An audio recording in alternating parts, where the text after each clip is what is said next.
Oh. What makes the color bead up after when you're done airbrushing? It's a condensation in the cake. So the moisture coming out of the cake, the buttercream, like humidity. If it's high humidity, you'll get more moisture coming out of the cake, and then, or it can also be if you're airbrushing too long in one spot.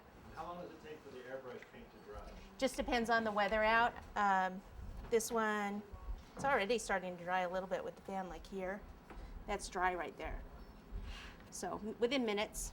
Okay, this is the fun part. Do you want to try this? Yes. This is one of those sea sponges, and this is silver sheen.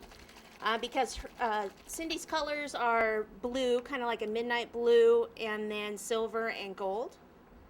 So we're just going to take some of this, and then we're just going to dip it. Let me just do one, and then, look, you're so anxious. You're so excited. Okay, so then you just want to take it, and you just want to dab all over the cake. Even to the bottom? Yep, all the way down to the bottom. We will have a border on it, but we want to make sure that we cover. Okay. All right. Now I've got this huge mess here. That'd be fabulous. What kind of sponge is that? A sea sponge?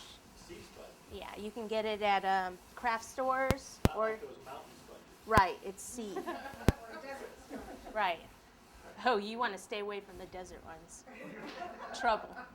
Is that what I have over there like that?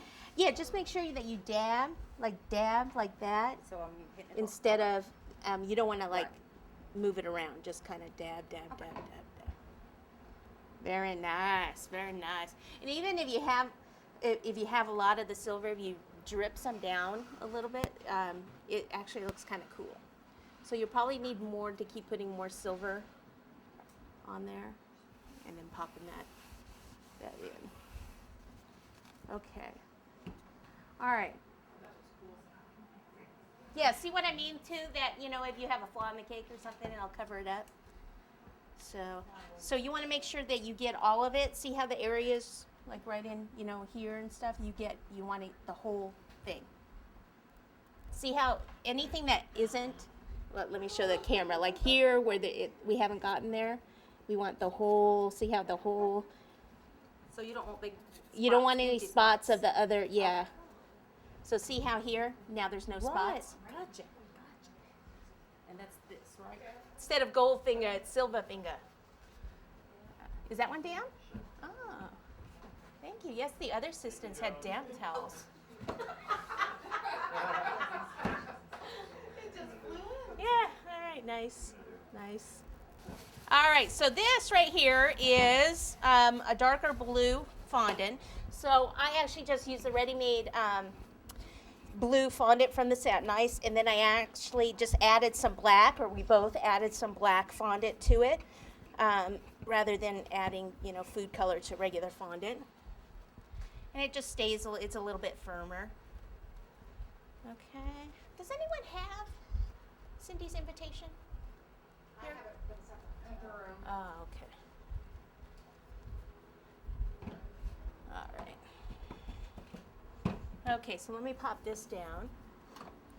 All right, take the rolling pin. All right, so the top of this cake was a 10-inch, so I need this to be like 10, probably 2 inches on each side, so about 14 inches.